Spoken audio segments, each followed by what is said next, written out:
हमारे मन में गंदे विचार क्यों आते हैं? हम नहीं चाहते, पर फिर भी हमारे मन में गंदे विचार आते रहते हैं। लेकिन क्यों मन ही हमारा सबसे बड़ा दोस्त है और मन ही हमारा सबसे बड़ा शत्रु है? जब हम अपने मन के हिसाब से चलते हैं तो मन हमें भटका देता है, और जब हम मन को संतुलित कर लेते हैं तो हम अपनी जिंदगी में सब कुछ पा लेते हैं। हम हमारे मन में आने वाले गंदे विचारों को रोकने की कोशिश करते हैं, पर जितना हम रोकते हैं उतने यह विचार हमारे अंदर प्रवेश करते जाते हैं। आप जिस चीज से जितना दूर भागोगे उतना ही वह चीज आपको अपने पास खींच लेगी। इसीलिए उस चीज से भागो मत, उस पर संतुलन कायम करो। एक बार एक युवक गौतम बुद्ध के पास आया और गौतम बुद्ध से बोला कि हे बुद्ध, मेरे मन में इतने गंदे विचार क्यों आते हैं? मैं नहीं चाहता कि मेरे मन में गंदे विचार आए, पर मेरे मन में हमेशा काम वासना के विचार चलते रहते हैं और मैं इनके बारे में सोच सोच कर बहुत परेशान हूं। मेरी ऊर्जा और समय यह सब सोचने में ही नष्ट हो जाता है, और इन सब के विचारों की वजह से मैं कभी भी शांत नहीं रह पाता और मैं हमेशा ही स्त्रियों को देखकर मोहित हो जाता हूं, अपने आप को रोक ही नहीं पाता। बुद्ध मुस्कुराए और उन्होंने उस युवक से पूछा, क्या तुम्हें पता है यह काम वासना होती क्या है? फिर लड़के ने उत्तर दिया और कहा, बुद्ध, मैं यह तो नहीं जानता कि काम वासना होती क्या है, पर हां, ये जो भी है बहुत बुरी चीज है। फिर बुद्ध ने उस युवक से कहा कि सबसे पहले तो तुम्हें समझना है कि प्राकृतिक रूप से जो भी चीज हमारे अंदर है वह बुरी नहीं है। हमारे जीवन में उसकी कुछ ना कुछ जरूरत है। वासना कोई बुरी बात नहीं है। यह तो हमारे मन की एक भावना है जो हमें किसी ना किसी चीज की कमी का एहसास करवाती है, और फिर हम उस चीज को पाने के लिए उस चीज की तरफ आकर्षित हो जाते हैं। जैसे अगर तुम्हारे पास धन की कमी है तो तुम में धन पाने की वासना उत्पन्न हो जाएगी। तो वासना कुछ और नहीं, बस एक प्रकार की कमी है, जो कि एक प्रकार की जरूरत का एहसास है। और जब ये जरूरत शारीरिक हो तो हम इसे काम वासना कह देते हैं। युवक ने गौतम बुद्ध को कहा कि बुद्ध, मुझे काम वासना का मतलब तो समझ में आ गया, पर आप मुझे यह बताइए कि यह आती कहां से है, कैसे आती है? गौतम बुद्ध ने कहा कि काम वासना कहीं से आती नहीं है, यह तो हमारे अंदर ही होती है, और इसका होना तो जरूरी भी है, तभी तो मानव जाति का विस्तार होगा। युवक ने कहा, जब यह हमारे अंदर ही है और जरूरी भी है तो फिर लोग इसे गलत क्यों बोलते हैं? बुद्ध ने कहा कि यही तो समस्या है। लोगों ने काम वासना को गलत तरीके से सोच लिया है, इसे छिपाने की, दबाने की कोशिश करते हैं।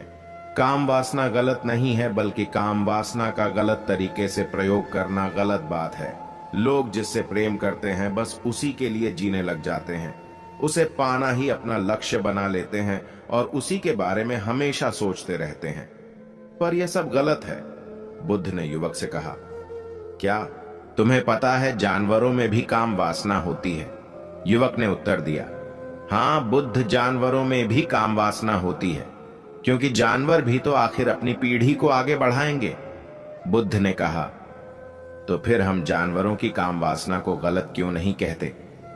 युवक ने कहा, मुझे नहीं पता महात्मा, आप ही मुझे बताइए। गौतम बुद्ध ने कहा कि जानवर अपनी काम वासना का प्रयोग आनंद प्राप्ति के लिए नहीं करते, वह तो सिर्फ संतान उत्पन्न करने के लिए काम वासना का उपयोग करते हैं। जानवरों को प्रकृति ने इतनी समझ नहीं दी कि वह काम वासना को अपने सुख का आधार बना सके, जबकि मनुष्य अपनी समझ के बलबूते पर प्रकृति में पाई जाने वाली प्रत्येक वस्तु को अपने सुख के लिए अपने प्रयोग करता है। हम इंसानों ने ही काम वासना को अपने सुख का साधन बना लिया है, जबकि प्रकृति ने तो हमें अपने वंश को आगे बढ़ाने के लिए दिया था, लेकिन इंसानों ने इसे अपने जीवन का परम लक्ष्य बना रखा है, और इस तरह से काम वासना का बेलगाम हो जाना गलत है। युवक ने पूछा, महात्मा जी, ये काम वासना हम पर हावी क्यों होती है? क्यों ये बेलगाम हो जाती है? तब गौतम बुद्ध ने कहा कि सुनो, अब जो मैं तुम्हें बताऊंगा उसे तुम ध्यान पूर्वक सुनना। काम वासना का सारा खेल तुम्हें समझ आ जाएगा, तुम्हें तुम्हारे सारे सवालों का जवाब मिल जाएगा, बस तुम्हें ध्यान से सुनकर समझना है। फिर गौतम बुद्ध युवक को बताना शुरू करते हैं। एक बार की बात है, एक आश्रम में गुरु और उनके शिष्य रहा करते थे। शिष्य रोजाना आश्रम के बाहर स्थित गांव में दीक्षा लेने के लिए जाते थे। उस आश्रम का एक शिष्य जिस गांव में भिक्षा लेने जाता था, उस रास्ते में एक नदी पड़ती थी। रोज उसी रास्ते से भिक्षा लेने जाता था। एक दिन उसने देखा कि एक लड़का पेड़ के पीछे छिपा है। वह उस लड़के के पास गया और उससे जाकर बोला, भाई तुम इस पेड़ के पीछे छिपकर क्या देख रहे हो? लड़के ने कहा, अरे तुझे नहीं दिख रहा क्या कि मैं क्या देख रहा हूं? तब शिष्य ने नदी की तरफ देखा तो वहां पर कुछ लड़कियां पानी भर रही थी। वो लड़कियां 14-15 साल की होगी। तब शिष्य ने उस लड़के से कहा, अरे भाई वहां पर तो लड़कियां पानी भर रही हैं, इसमें छिपकर देखने वाली क्या बात है? तब वो लड़का शिष्य की तरफ देखकर उससे कहता है, अरे पागल, तुम्हें दिखाई नहीं दे रहा क्या कि कैसे यह परियां नदी से पानी निकाल रही है? जरा उनकी अदाओं को तो देखो, उनके कोमल शरीर को देखो, उनकी पतली कमर मटके को उठाते समय बल खाती है और उनके बाल उनकी कमर पर कैसे लहरा रहे हैं, मानो सुंदरता बिखरी पड़ी हो। शिष्य ने फिर नदी की तरफ देखा और इस बार वह शिष्य देखता ही चला गया। अभी तक तो कुछ भी नजर नहीं आ रहा था और वह बिल्कुल निर्भय था।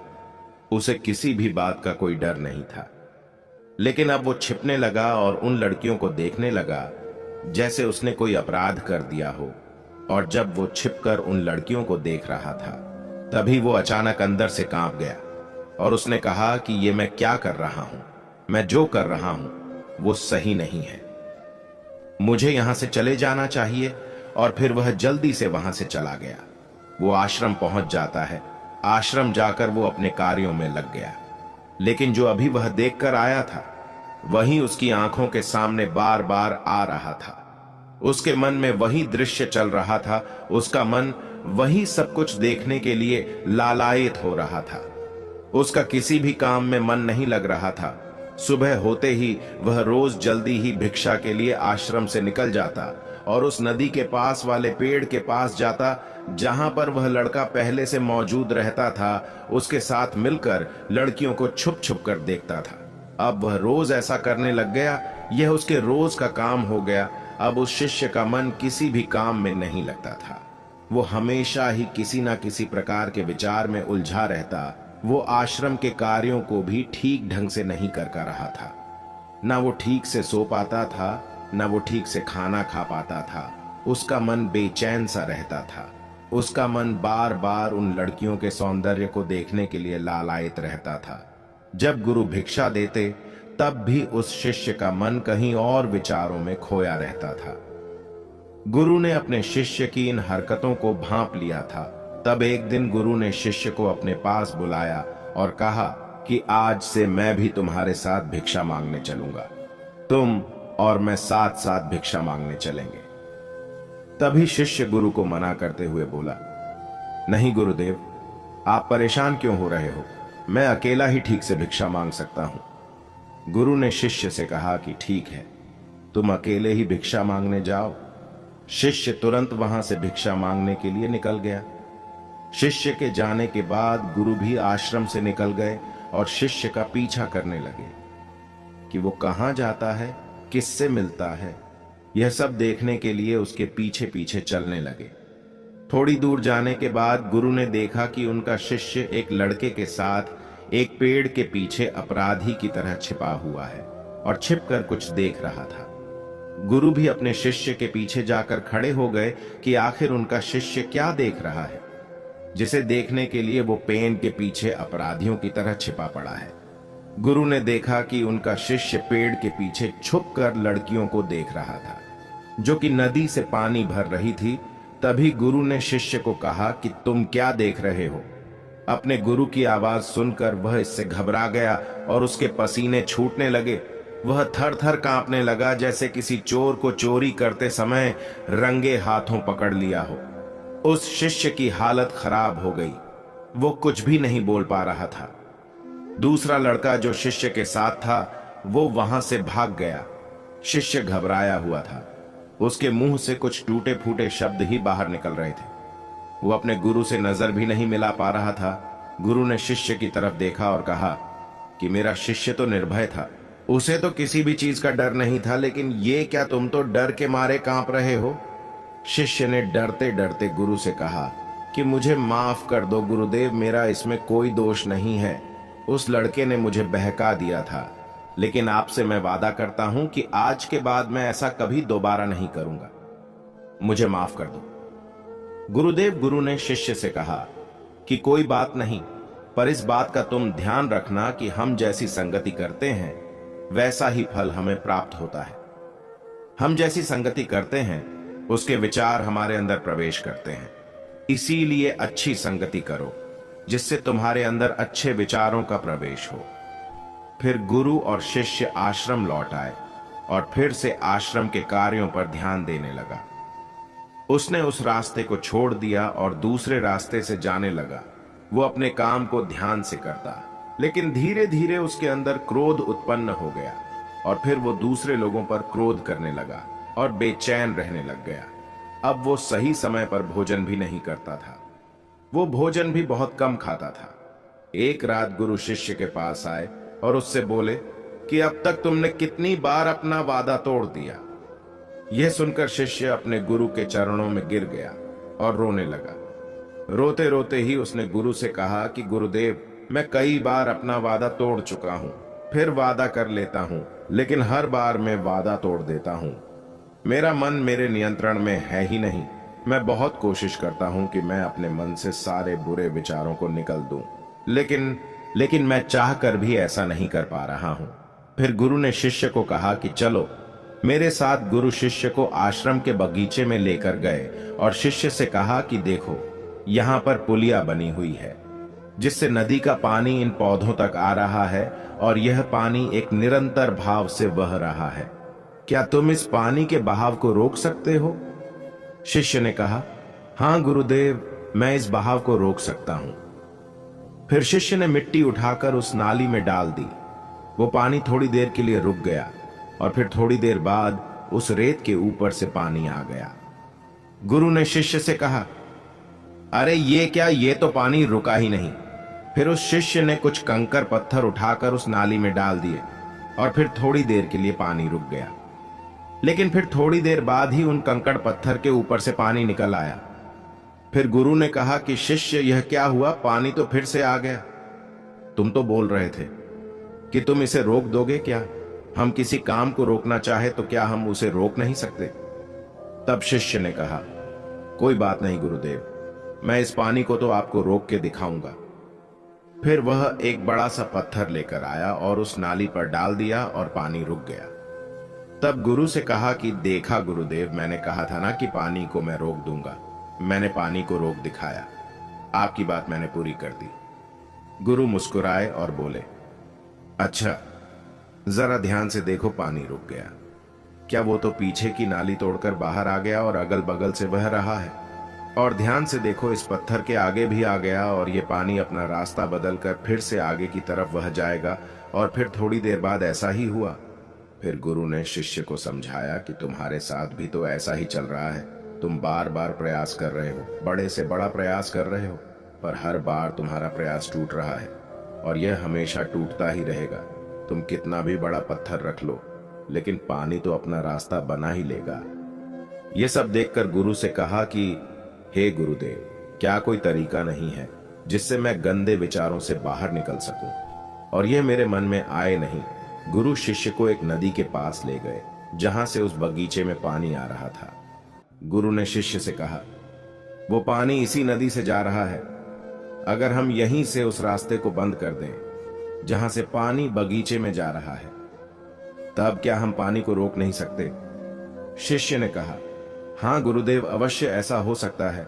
मैं इस पानी को यहीं से बंद कर देता हूं, तब आगे की नाली में पानी जाएगा ही नहीं और फिर बगीचे में पानी जाएगा ही नहीं। फिर से इन्हें नदी से जाने वाले रास्ते को बहुत मेहनत करके पत्थर और मिट्टी डाल डालकर बंद कर दिया और गुरु से कहा कि गुरुदेव, मैंने पानी को बंद कर दिया है, अब यह पानी बगीचे में जाएगा ही नहीं। तब गुरु ने कहा, अगर पानी बगीचे में नहीं जाएगा तो पेड़ पौधों को पानी कहां से मिलेगा? उन पेड़ पौधों को तो पानी की आवश्यकता है और उन पेड़ पौधों में कुछ पेड़ पौधे तो ऐसे हैं जिनको रोज पानी की आवश्यकता है, वह तो मुरझाकर मर ही जाएंगे, उनका क्या होगा? पानी तो हमें खोलना ही होगा। शिष्य ने गुरु की बात सुनकर वापस नदी से जाने वाले पानी का रास्ता खोल दिया। तब गुरु ने शिष्य से पूछा, शिष्य, अगर हम इस नदी के पूरे पानी को बगीचे की तरफ मोड़ दें तो क्या होगा? तब शिष्य ने जवाब दिया कि गुरुदेव, वहां पर जितने भी पेड़ पौधे हैं वो गलकर नष्ट हो जाएंगे, वहां पर कुछ नहीं बचेगा। फिर गुरु मुस्कुराए और बोले, तुम इस बात को समझो कि हमें किसी भी चीज को रोकना नहीं है, बस हमें हमेशा संतुलन बनाए रखना है। कम पानी से भी पौधे नष्ट होते हैं और ज्यादा पानी से भी पौधे नष्ट होते हैं। हमारा जीवन संतुलन से ही चलता है। गुरु ने शिष्य से कहा कि अगर मैं तुम्हें कुछ कहूं कि तुम आम के बारे में मत सोचो, तो तुम्हारे मन में सबसे पहले किसका चित्र आएगा? शिष्य ने कहा कि गुरुदेव, मेरे मन में तो पहला चित्र आम का ही आएगा। गुरु ने कहा कि जब हम गंदे विचारों को जबरदस्ती रोकने का प्रयास करते हैं तो वह और मजबूती के साथ हमारे अंदर प्रवेश करते हैं, हमारे अंदर उठते हैं। इसीलिए हमें उन्हें कभी भी दबाने की कोशिश नहीं करनी चाहिए। फिर गुरु ने शिष्य को जाते हुए कहा कि हमारे गंदे विचार बुरे लोगों की संगति करने की वजह से भी आते हैं। कई बार क्या होता है कि कामुकता हमारे अंदर होती नहीं है, लेकिन कुछ अश्लील लोगों के साथ रहने की वजह से ये हमारे अंदर हावी हो जाती है। फिर शिष्य ने कहा कि गुरुदेव, आप सही कह रहे हैं, मैं अपने मार्ग से भटक गया था। फिर वो शिष्य उस रात बहुत ही चैन की नींद सोया। सुबह अपने कार्यों को पूरे मन से किया और फिर सुबह वो भिक्षा लेने के लिए उसी रास्ते से गया जहां वह लड़का आज भी पेड़ के पीछे छुपकर उन लड़कियों को देख रहा था। वो शिष्य नदी पर गया जहां वह लड़कियां पानी भर रही थीं। उसने उन लड़कियों से पानी मांगा। उन लड़कियों में से एक लड़की ने उसे पानी पिलाया और उस सन्यासी शिष्य के चरण छुए शिष्य ने उसे आशीर्वाद दिया कि तुम्हारा कल्याण हो। शिष्य का मन सकारात्मक ऊर्जा से भर गया। उसके चेहरे पर मुस्कान आ गई थी, जैसे कि उसे कुछ खोया हुआ वापस मिल गया हो। वह वापस अपने रास्ते से जाने लगा। तभी पीछे से वह लड़का आ गया जो पेड़ के पीछे छुपा हुआ था। वह शिष्य के पास आया और बोला कि क्या बात है, आज तो तुमने नजदीक से दर्शन कर लिए, तुम तो मुझसे भी आगे निकले। तब शिष्य ने कहा कि हम हमेशा दूसरे के दर्शन करने में ही व्यस्त रहते हैं, अपने दर्शन कर ही नहीं पाते। तुम कब तक इस पेड़ के पीछे छुपाते रहोगे? किसी को पसंद कर लो, उससे बोल दो। अगर वो भी तुम्हें पसंद करती है तो शादी कर लो और उससे पहले तुम कुछ बन जाओ। अपने आप को पहचान लो, ऐसे अपना समय बर्बाद मत करो। फिर वह लड़का रोज उससे मिलने लगा और उसे लड़के ने नदी पर जाना छोड़ दिया। और फिर वो लड़का अपने जीवन में कुछ बनने के लिए संघर्ष करने लगा। तो तुमने देखा संगति का असर क्या होता है। अपनी संगति बदलो, अपने विचार बदलो। बुद्ध ने युवक से पूछा कि क्या तुम्हें तुम्हारे सारे सवालों का जवाब मिल गया? तब युवक ने कहा कि हाँ महात्मा जी, आपका बहुत बहुत धन्यवाद। तब गौतम बुद्ध ने युवक से कहा कि जब तुम्हारे मन में गंदे विचार आए तब आप अपने आप को दोषी मत मानो। यह शरीर है और यह सब इसने हजारों वर्षों से सिखा है। एक केवल तुम्हारे सोच लेने से, शपथ लेने से यह टूटने वाला है नहीं, लेकिन तुम्हारे पास वो शक्ति है, वो ऊर्जा है जिसका तुम्हें संतुलन उपयोग करना है। तुम एक जीवित ऊर्जा हो जो कुछ भी अनुभव करने के लिए स्वतंत्र है, जो निर्माण करने के लिए स्वतंत्र है। इसीलिए तुम अपने आप को पहचानो। यह बोलकर गौतम बुद्ध मोहित हो गए और वो युवक वहां से चला गया। दोस्तों, कहानी कैसी लगी हमें कमेंट में बता सकते हैं और साथ ही साथ आप सभी को नमो बुद्धाय।